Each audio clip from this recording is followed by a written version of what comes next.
subjectivism or relativism are, by definition, incoherent, in that we have already acknowledged that thoughts exist, that the language we're using designate certain symbols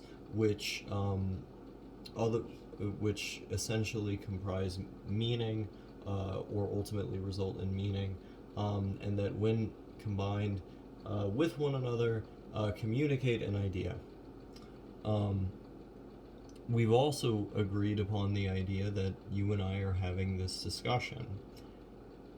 Imagine you're at a train station, and the train, in order to get to the deeper part of the discussion, which is at station, say, 6, you need to agree on all of those core things.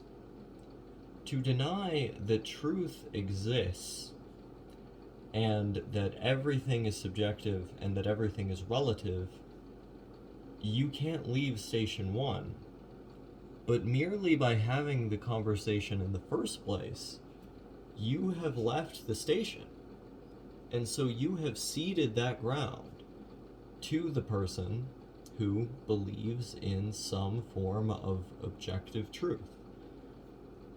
And that is why you have arrived at the station where you can argue over the minutiae wrongfully in the subjectivist case.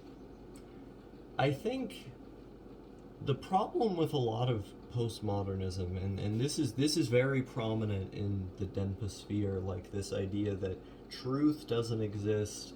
I think there's someone here who believes that genes don't exist, or like biological sex don't exist, and all this other nonsense.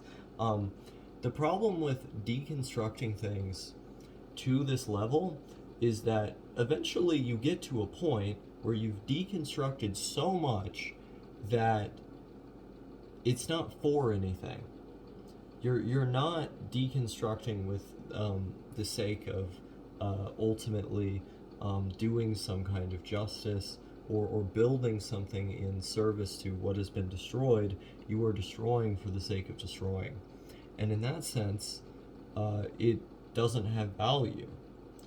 I think a lot of people in image board culture or this specific subset of it are enmeshed in these ideas, in these deconstructions of the world, when what we should really be thinking about is the thing that we already are thinking about, again, merely by having this conversation, is how we can identify the things that do exist, and alter them in such a way to provide ideal outcomes, or at the very least ideal observations as to what they even are.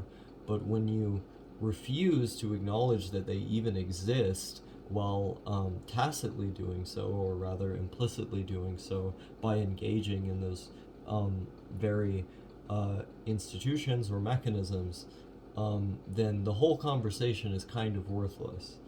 And this is the problem I have with subjectivists. They confuse epistemology with metaphysics. The question, is my red the same as your red?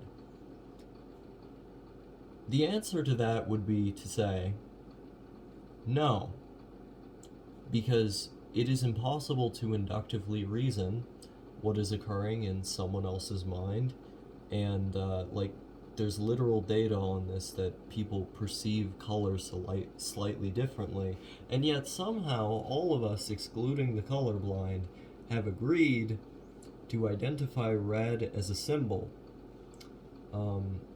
It has been verified by multiple parties.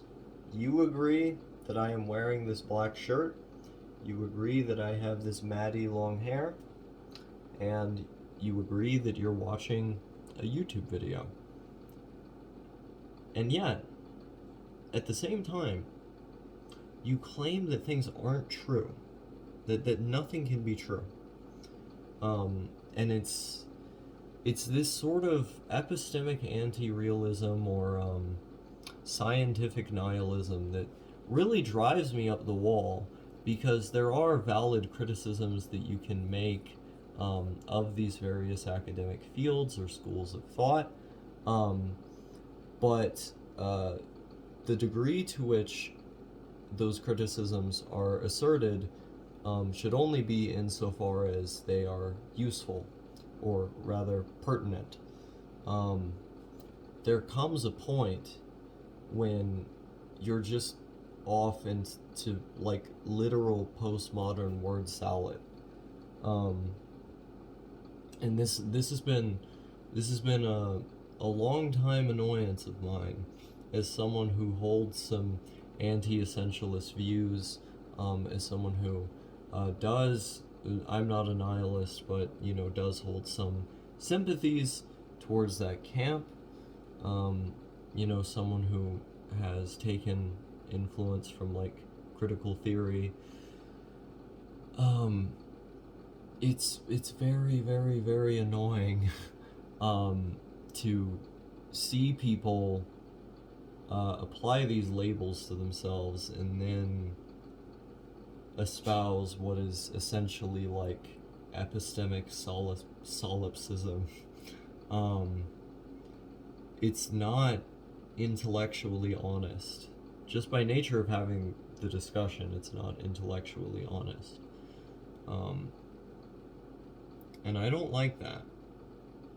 Moreover, the distrust of academia, or rather the anti-intellectualism present in many of these circles, is another issue I hugely contend with.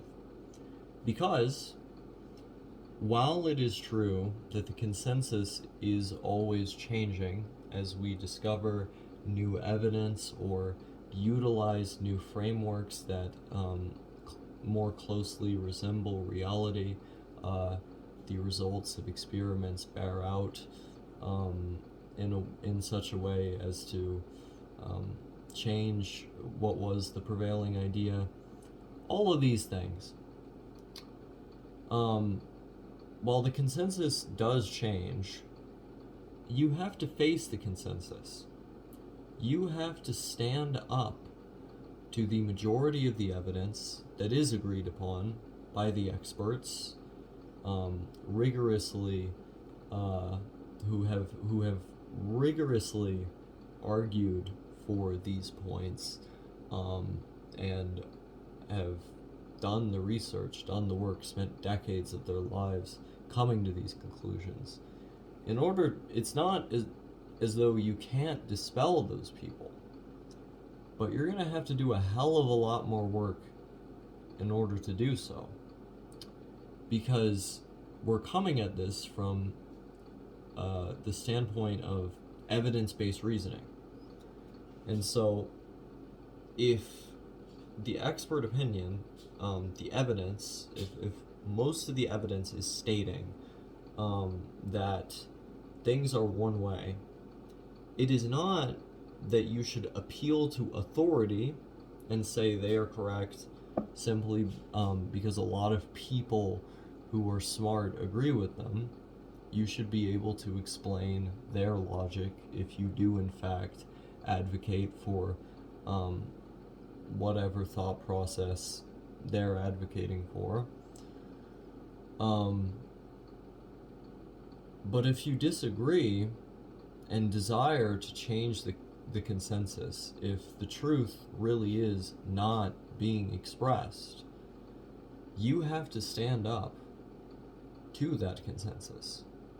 You have to be rigorously studying the arguments, the methodology, the evidence, and in the face of all of that, argue for your conclusion. And perhaps, if the conclusion is correct, more people will take it on.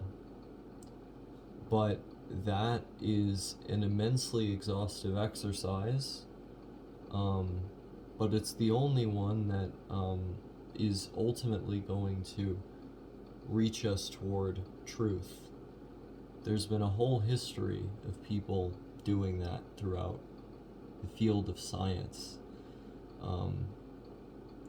There were scientific consensuses that are not believed in anymore. And so it's not outside of the realm of possibility, but you have to show your work in order to support the conclusion. And you have to try harder to support the conclusion than someone who has the consensus view might. These are my main problems with the, epistemic anti-realist, postmodernist, subjectivist perspective on the world. Things exist. Like, I'm holding one right now. This is all real. Don't use mental illness and aesthetics as a justification for saying things that are just patently untrue.